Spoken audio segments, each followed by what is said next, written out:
Hi, everybody. This is Jimmy. You're reading with Jimmy. We're reading the Meditations of the Emperor Marcus Aurelius Antonius. This is Meditation 6. This is part 2 of Meditation number 8.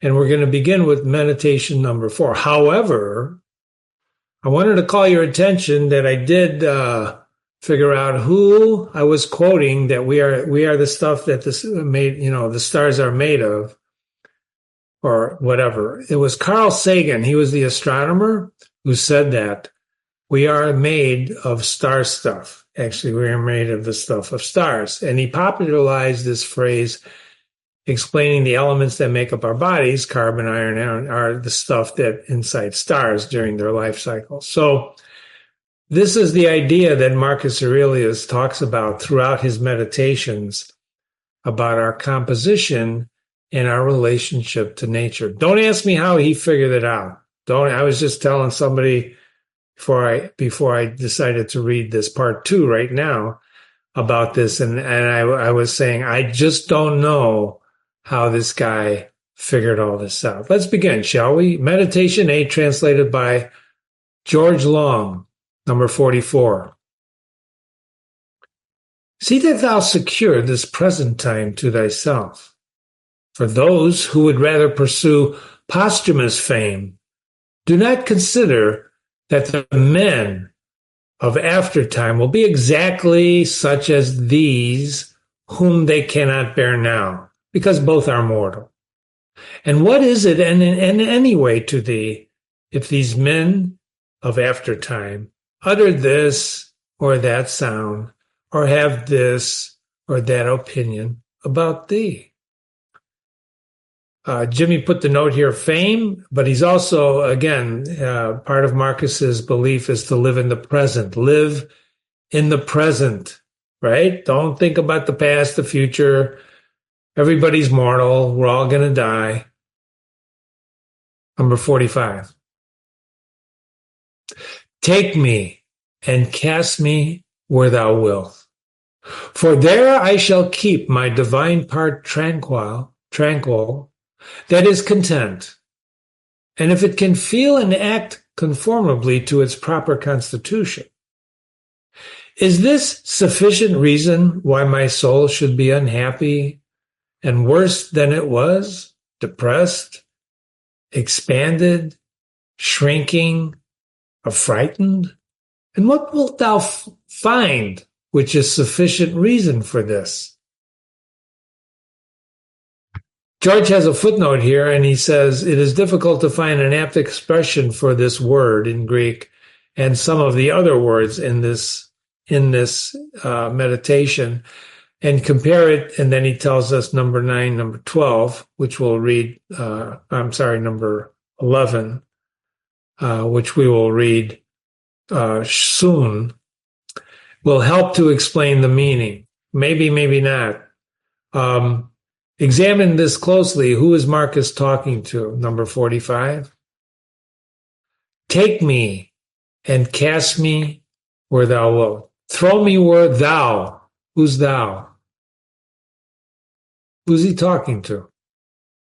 For there I shall keep my divine part tranquil, content, if it can feel and act conformably to its proper constitution.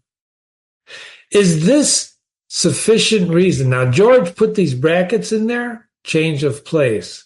Is this change of place? And that's the word probably that George is thinking about here. I don't speak Greek, but I don't think you need to read this change of place, because I don't think this is concerning a change of place. Is this, the pronoun this, what is this? Says, take me, throw me, I'm going to be tranquil. Is this sufficient reason why my soul should be unhappy and worse than it was, depressed, shrinking, affrighted? And what wilt thou find which is sufficient reason for this? But he's sad here, and I think this is about acceptance. This could be anything. Change of place, maybe his son died, he lost a battle, he lost a friend in battle, whatever. whatever's making him unhappy. And if he's unhappy, he's saying, just take me, my divine part will be tranquil. 46.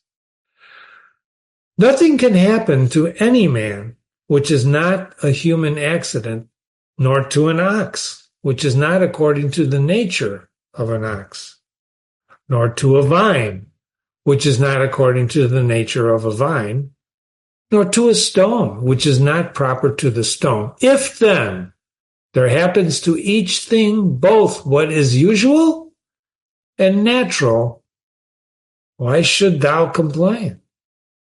For the common nature brings nothing which may not be borne by thee.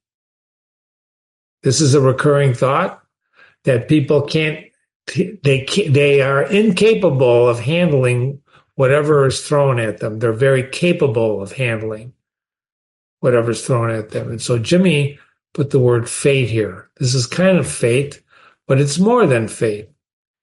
Things behave according to their what? Nature. If thou art pained by any external thing, number 47, if thou art pained by any external thing, it is not this thing that disturbs thee, but thy own judgment about it. This is one of the most important statements you'll read in the Meditations. If you're pained by anything outside yourself, it's not the thing that pains you, but your judgment of the thing. Truer words were never spoken.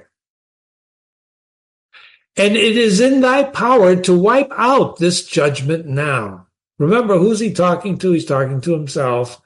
And he's telling himself, something must have bothered him. And he says, it's not the thing that's bothering him, it's his judgment about the thing.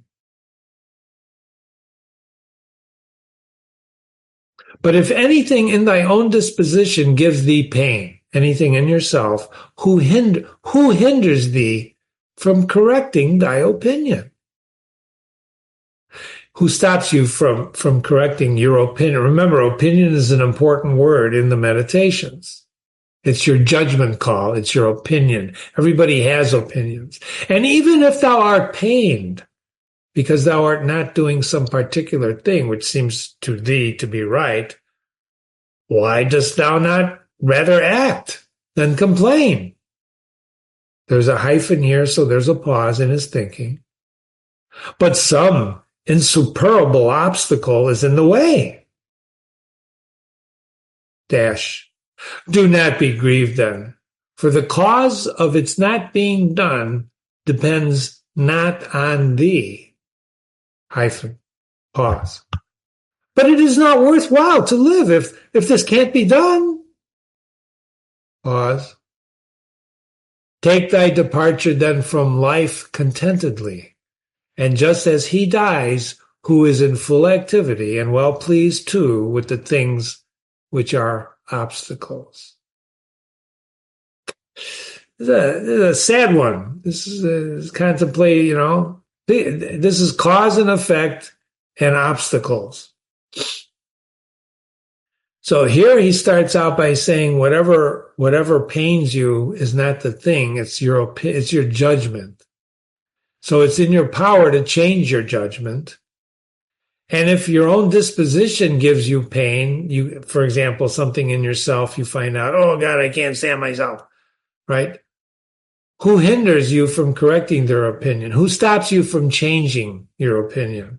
And even if you're pained because you're not doing something particular about that, which seems to be right, I should do this, but I don't know, I can't do it. Why not just act instead of whining? Quit whining. And then there's these pauses. I want you to listen carefully to these dialogues with himself. Because after he says, quit whining, just do something, he says, but some insuperable obstacle is in the way. Something's stopping me. He pauses and he tells himself, well, don't be grieved, for the cause of it not being done depends not on thee. So if you can't get it done, there's nothing stopping you. Insuperable obstacle. Maybe it's outside yourself. Maybe you can't do it. Maybe you can't do it. But do what? Change yourself. Then there's this pause. But it is not worthwhile to live if this can't be done. Aha. Have you ever felt like that? Oh, I got, if I can't do this, I'll die. And then he goes with a pause. Well, then take your departure from life contentedly. I'm sorry. Just as he dies, who is in full activity and well pleased too with the things which are obstacles. Ladies and gentlemen, this whole number 47 is an interesting thing. Suicide is a bad thought. It's really bad. There's suicide hotlines. Don't kill yourself. It's not worth it. But what Marcus is saying, and he's addressing this very important question of suicide right here. If you can't, what are you whining for? Stop whining. Do something. If you can't do something, do not grieve. Maybe the cause doesn't depend on you. Maybe it's not you. Maybe it's something else. But then it is not worthwhile to live. Is that what your conclusion is then? It's not worthwhile to live? Well, then kill yourself. That's what he's saying here. Well, Jimmy, I don't believe in suicide. I'm not saying you have to believe in suicide. I'm saying you have to understand what Marcus is saying about this. Is there anything worth? That's what he's trying to tell you. Things should never bother you so much that you want to end your life. It cannot be that bad. That's what he's saying. This is very, very important. In fact, Suicide Hotline should have this as a script. Nothing can be that bad. People who commit that, right, suicide, haven't really figured it out, that it's not that bad, and that their life, because it's so precious and so short and so, once you're dead, right? Whether you believe in the afterlife or not. But there's nothing that bad. And if you can't stand the pain of whatever pain you're facing,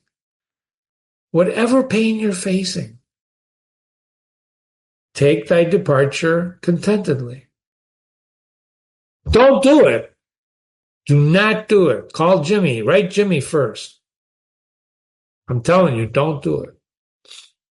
This is what makes Marcus Aurelius' meditation so provocative, so knowledgeable, so interesting, because he tackles these very complex questions and he makes you think. Think. Right? Makes you think. 48. Remember that the ruling faculty is invincible. When self-collected, it is satisfied with itself. If it does nothing, which it does not choose to do, even if it resists from mere obstinacy, stubbornness, right? Obstinacy. Even if it does nothing, which it does not choose to do, what then it will be when it forms judgment about anything aided by reason and deliberately. The ruling faculty, your reason, is invincible when it's self-collected and satisfied. If it does nothing which it does not choose to do, even if it's stubborn, I'm not going to do it. What then will it be when it forms a judgment about anything aided by reason and deliberately? Therefore, the mind which is free from passion is a citadel. For man has nothing more secure to which he can fly for refuge and for the future be inexpugnable. The mind that's free from passions. That's so hard to do, right? Isn't it? To be free from passion. We're not all like Mr. Spock from Star Trek, free from passion and just logical rather. We have passions, don't we? We're human beings. We feel things. Right? We feel things. But the mind free from passion is a citadel, right? What's that? Like a fort. Man has nothing more secure which he can fly for refuge. He then, who has not seen this, is an ignorant man. So if you don't know what the hell he's talking about, you're ignorant. But he who has seen it, pronoun it, what it? Free from passions, right? And does not fly to this refuge is unhappy. So if you've seen it, what's it? The mind free from passion. That's so hard to do. And he says, but he who has seen it, and you know that that's really what you have to do is divest yourself from passions. And you don't fly to this refuge. You don't go there. You don't go there. You're going to be very unhappy. Think about this, ladies and gentlemen. Think about this. 49. Say nothing more to thyself than what the first appearances report. Suppose that it has been reported to thee that a certain person speaks ill of thee. This has been reported, but that thou hast been injured, that has not been reported. I see that so this is important, right? First appearances. Suppose someone, that says a person speaks ill of you. That's reported. But that thou hast been injured, that has not been reported. In other words, what he said hurt you, but you being hurt was not reported. I see that my child is sick. I do see. But that he is in danger, I do not see. Thus, then, always abide by first appearances, and add nothing thyself from within, and then nothing happens to thee. Or rather, add something like a man who knows everything that happens in the world. This may at first be confusing to you, right? But Jimmy put in here first appearances. You see your child is sick, but you don't see that the sickness might put him in danger. So Marcus's conclusion is always abide by first appearances and add nothing from within. Maybe I should have put that in here. Don't speculate. Don't speculate. Just judge from what your first impressions are, your first appearances. My child is sick. Someone spoke ill of me, right? Whatever. Just the first impression. Because always abide by first appearances and add nothing, and then nothing happens to you. Or rather, add something like a man who knows everything that happens to the world. So just judge from first appearances, or add something like you know everything, like you're God, which you can't do. So you don't know. What's this? Live in the present. Live in the present. Number 50. A cucumber is bitter. Pause. Throw it away. Pause. There are briars in the road. Pause. Turn aside from them. Pause. This is enough. Do not add. And why were such things made in the world? In other words, why are cucumbers bitter? For thou wilt be ridiculed by a man who is acquainted with nature, and thou wouldst be ridiculed by a carpenter and shoemaker if thou didst find fault, because thou seest in their workshop shavings and cuttings from the things which they make. And yet they have places into which they can throw these shavings and cuttings, and the universal nature has no external space. But the wondrous part of her art, whose art, universal nature's art, is that though she has circumscribed herself everything within her which appears to decay and to grow old and to be useless, she changes into herself. And again, she makes other new things from these very same, so that she requires neither substance, from which, without not once to place into which she may cast that which decays, she is content then with her own space and her own manner and her own art. Jimmy wrote a note up here. Who's her? Who is this female, this woman? Who is her? Do you know who she is? Universal nature, right? What is that? Nature, her art. Nature. Obstacles and reality. So when things happen, why is a cucumber bitter? You don't ask that. You just, go with it. If you see what the shavings and cutting, what's that all about? Well, there's a place for that. Those shavings and cutting are going to be used. Recycling. Remember recycling? When it was first invented here, right? People always found a use for things that other people didn't use. Who is her? Nature. Number 51.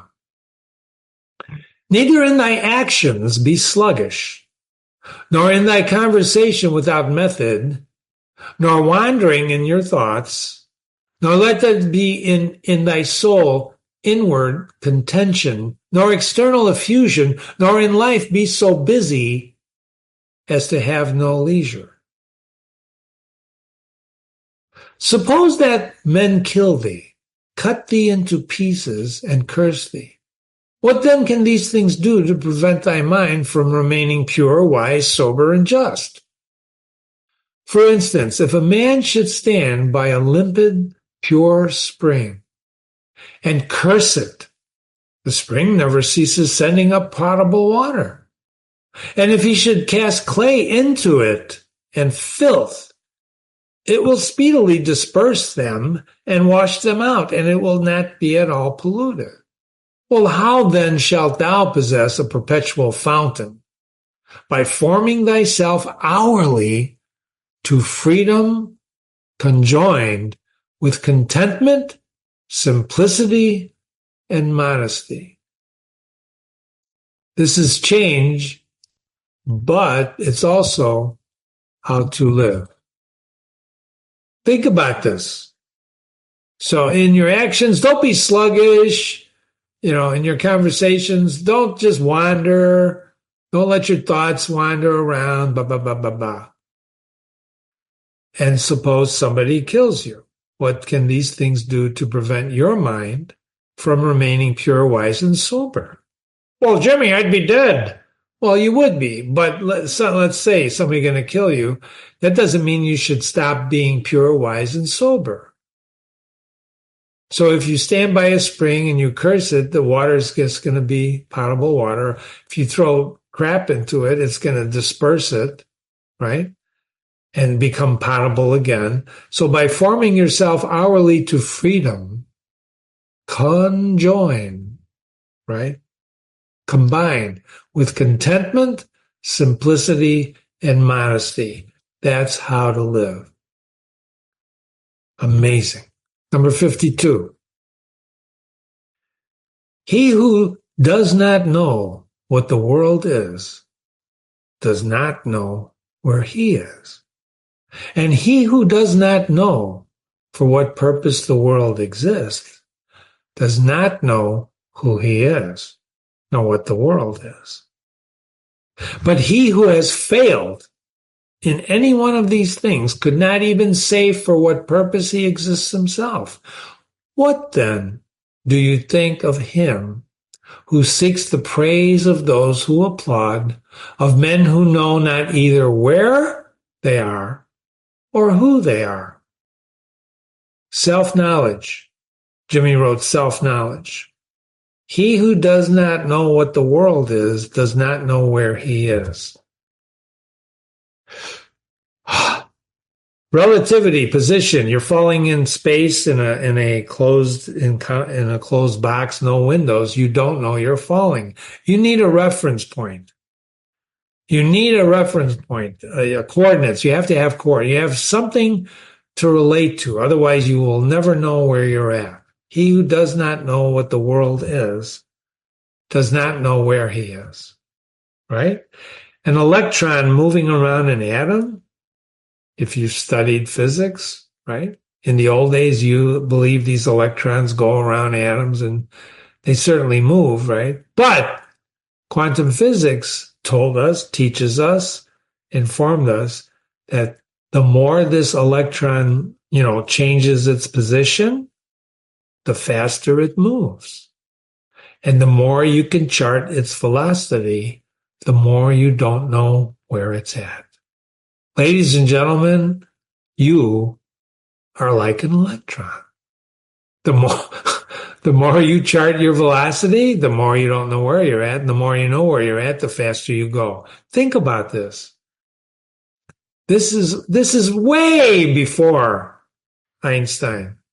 And he who does not know for what purpose the world exists doesn't know who he is, nor what the world is. Man, that's insight, isn't it? So he basically winds this up by saying, so what then? What are you worried about? What do you think of him who, seeks praise of men who neither know where they are or who they are? Which, if you think about it, who cares if they don't know if they don't know? Number 53. Dost thou wish to be praised by a man who curses himself 3 times every hour? Wouldst thou wish to please a man who does not please himself? Does a man please himself who repents of nearly everything that he does? Praise. Do you wish to be praised by a man who curses?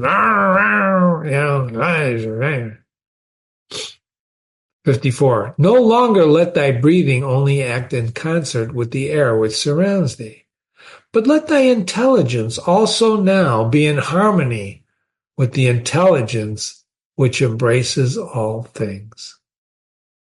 For the intelligent power is no less diffused in all parts and pervades all things for him who is willing to draw it to him than the aerial power for him who is able to reprise it. Harmony.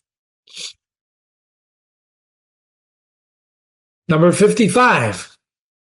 Generally, wickedness does no harm at all to the universe, and particularly the wickedness does no harm to another.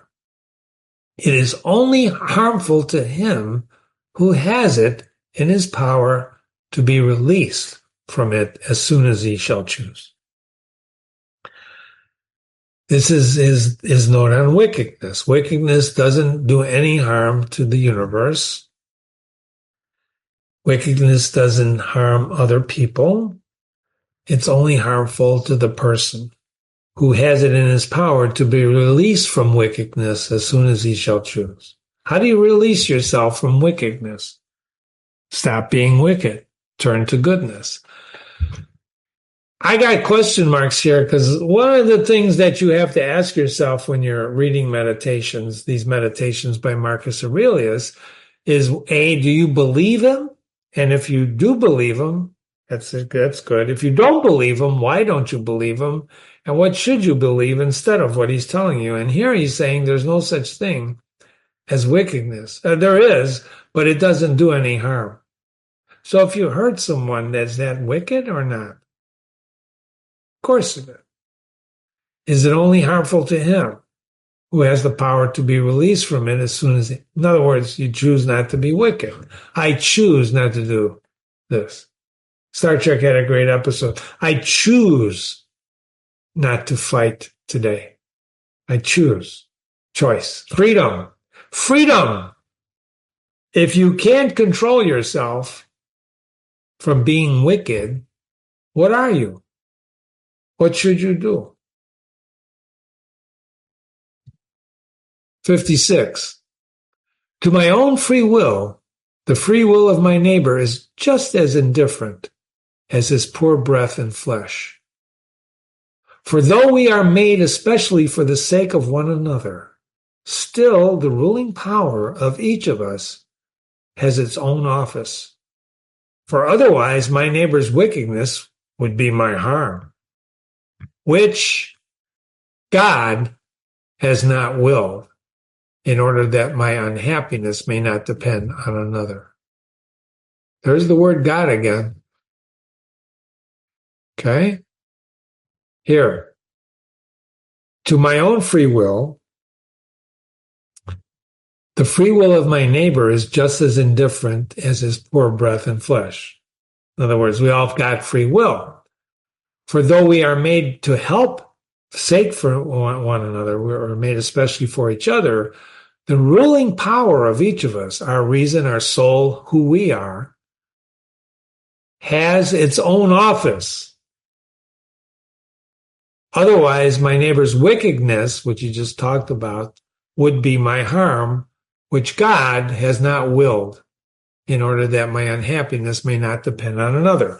In other words, my happiness depends on me. The other guy's wickedness can't harm me because God didn't want that to do. It cannot harm me. Can he be wicked? Yeah. Can he choose to be wicked? Yeah.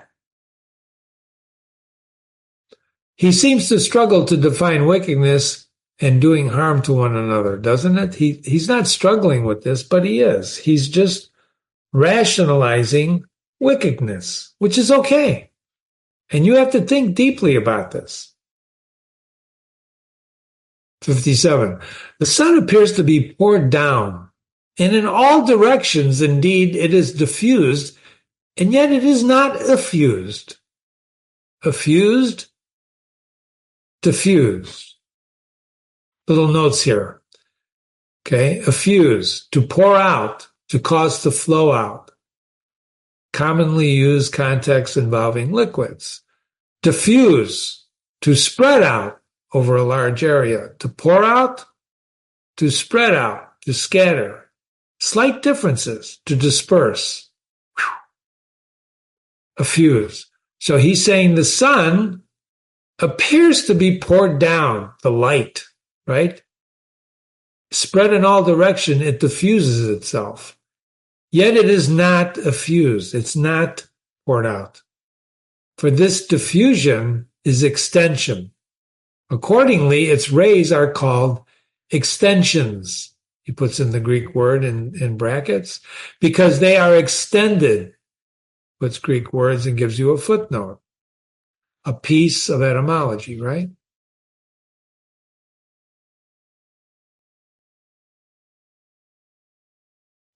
But one may judge what kind of thing a ray is if he looks at the sun's light passing through a narrow opening in a darkened room. But you can judge what kind of thing a ray of light is if you look through the sunlight's passing through a narrow opening in a darkened room, for it is extended in a right line, as if it were divided when it meets any solid body which stands in the way and intercepts the air beyond. But there the light remains fixed and does not glide or fall off. He's like a Leonardo da Vinci making observations, isn't he? Such then ought to be our outpouring and diffusion of the understanding. And it should be in no way be an effusion, but an extension. And it should make no violent or impetuous collision with the obstacles which are in the way, nor yet fall down, but be fixed and enlighten that which receives it.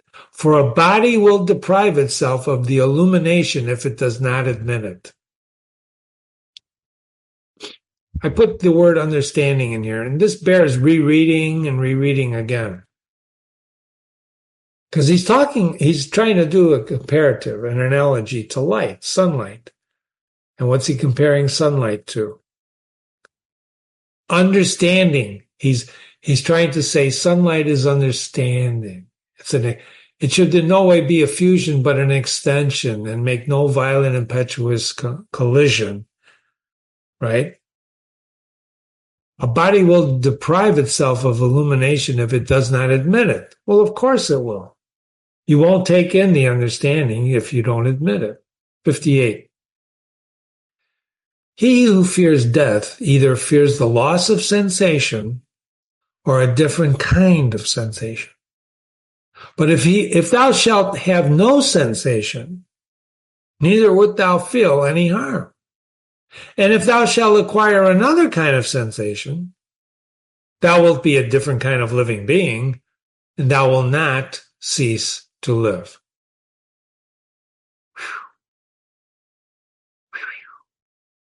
He who fears death either fears the loss of sensation or of a different kind of sensation. But thou shalt have no sensation. If you have no sensation, you won't feel any harm. And if you shall acquire another kind of sensation, you're going to be a different person. And I titled this Death. This is contemplation of death. And he does that often, doesn't he? Why? He's a warrior. 59. Men exist for the sake of one another. Teach them then, and bear with them. Duty. Number 60. In one way, an arrow moves, and in another way, the mind. The mind, indeed, both when it exercises caution and when it is employed about inquiry, moves straight onward, not the less, and to its objectives, thinking. Enter into every man's ruling faculty, and also let every other man enter into thine. Empathy. Empathy. Etymology is the study of the origin of words. A piece of bad etymology. That was the footnote that he had up here, right? This one here. Whatever. Okay. I think we're done with meditation number 8. But before we leave, I want you to remember my email, jimmy@readingwithjimmy.com. That's important if you have questions or if you want to debate a particular meditation with me. I encourage that. I've gotten several of them, and I've answered you personally back when you email Jimmy, so keep them coming. This thing that he always talks about throughout his meditations, I just want to mention that when we do read Dostoevsky, which I really, really want to do, but he's so long and complex, I'm afraid I'll lose my audience, but I will read him. In one of his novels called The Possessed, there's a character named Kirillov. And Kirillov is a great thinker and just an interesting character. And remember, you read other people to learn how to lead your life by how they lead their lives. But Dostoevsky also said when you read books, you can really meet people. If you lived 800 years, you'd never meet all these types of people. And Dostoevsky is one of the profound writers, translated by Constance Garnett, translator, one of the profound writers of classical literature. You will never, ever, ever find a more deeply guy who takes you into your psyche, into yourself, into who you are, than Fyodor Dostoevsky. Anyway, he had a character named Kirillov who was talking to another guy about death. And he starts out his conversation by saying, if a house fell on you, would it hurt you? And the guy goes, what do you mean? Kirillov goes, well, if a house fell on you, would it hurt you? And the answer, of course, that the guy finally realized was no, it's a house. How can it hurt you? He says, but you think it'll hurt you. The guy goes, I guess you're right, Kirillov. You think it'll hurt you. If a house fell on you, you know it won't hurt you, but you really think it will hurt you. And you go, oh my God, it might hurt me, right? So that's the fear of God, of death, right? You fear, if you can overcome that fear, Kirillov says, and he argues, And I'm not going to tell you the whole thing. I think we'll read the passage together. But that's the fear that, you fear it will hurt you, but death never hurts you. Doesn't hurt. Of course, you don't know that. I don't know that. You don't know that. I don't think anybody knows that because we haven't died yet, right? Otherwise, unless you think I'm speaking from the grave, which I'm not. Anyway, he who fears death fears the loss of sensation or a different sensation. So even way back then, there's this contemplation of dying, and you can't help but think about it sometimes, especially as you grow older, right? As you grow older and he's coming closer, right? Although you never know when he's going to show up, right? You've been reading with Jimmy. This is Jimmy. Thank you so much for joining me. This was meditation number 8 of Marcus Aurelius Antonius, translated by George Long. Please continue to watch the remaining videos. We have 9, 10, 11, and 12, 4 more. Or you can visit and read other classics with Jimmy on this website. You'll find many, many, many more of them. Remember, questions? Jimmy at readingwithjimmy.com. Jimmy at readingwithjimmy.com. As they used to say, go in peace. I think they still say that sometimes.